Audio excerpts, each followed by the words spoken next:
السلام عليكم، اش اخباركم؟ نتمنى تكونوا بخير وعلى خير. جيت نشارك معكم الحلوه د الهلال اللي معروفه عندنا في المغرب، وفي اي دار مغربيه كتكون موجوده هذه الحلوه.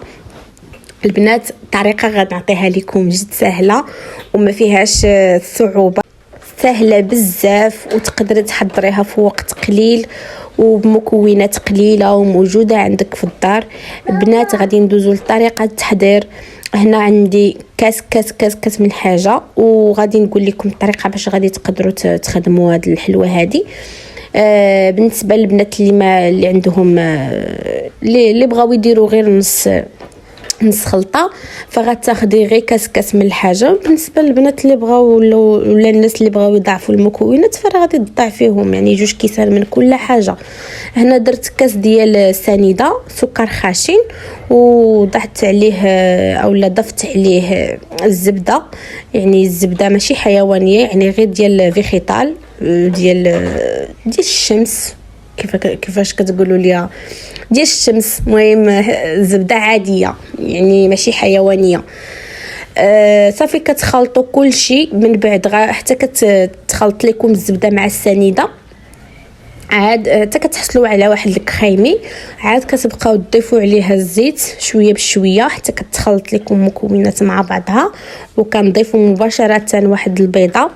البنات كتخلي الحلوه ديالكم هشيشه ورطبه، يعني ما كتقصحش، لحقاش الحلوه فاش كتدخل الفران كيشربها الفران. وإلا كان فيها بعض المكونات اللي كيرطبوها، مثلا تزيدي فيها شي حاجه اللي كترطب الحلوه، يعني فكتحافظ على ديك الرطوبه ديالها، ما كتقصحلكش الحلوه ديالك.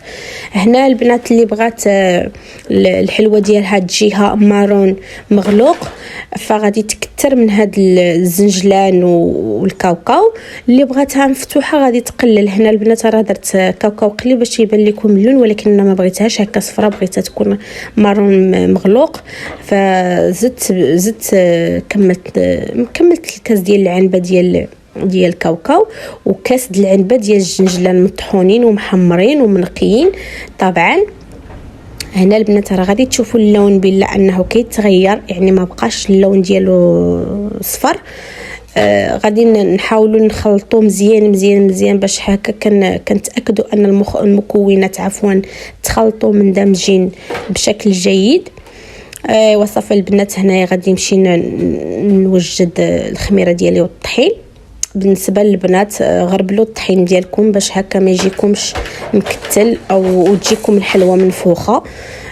ضفت الطحين البنات بصراحه ما عبرتوش، درتو عيني ميزاني. دابا نوريكم الشكل ديال العجينه كيفاش غادي تقدروا تحصلوا عليها، يعني فاش تحصلوا على داك الشكل فغادي تكتفيوا من الطحين ديالكم. يعني نتوما عينكم ميزانكم، نتوما كتلوحوا في الطحين ونتوما كترملوا بيديكم، راه العجين غادي يبان لكم بلا راه تجمع. غير هو ما ديروش، ما تقلوش بزاف، راه حيت فيه الزيت راه غايبان لكم يعني تقدروا تحكموا فيه بيديكم، يعني تشكلوه بالشكل ديال الهلال.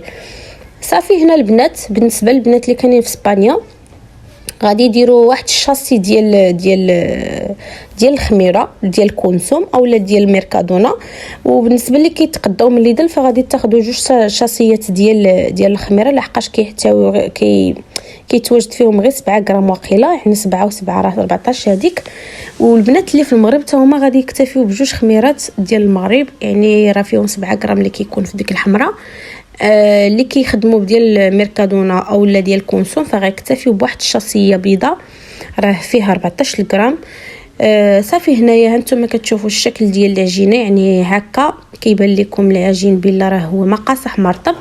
وهذا هو الشكل النهائي ديال الهلال ديالنا. الصراحه كيجي غزال وكيجي رطب وكيدوب في الفم، يعني بمكونات جد بسيطه وما فيه لا عذاب لا والو، يعني تحضري في 10 دقائق ولا 30 دقيقه ما غاديش تفوتيها.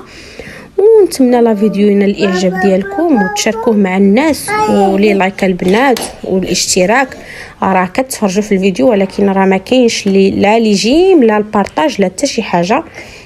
على الاقل اللي تفرجت في الفيديو تحط جيم، ما غادي تخسري عليها حتى شي حاجه.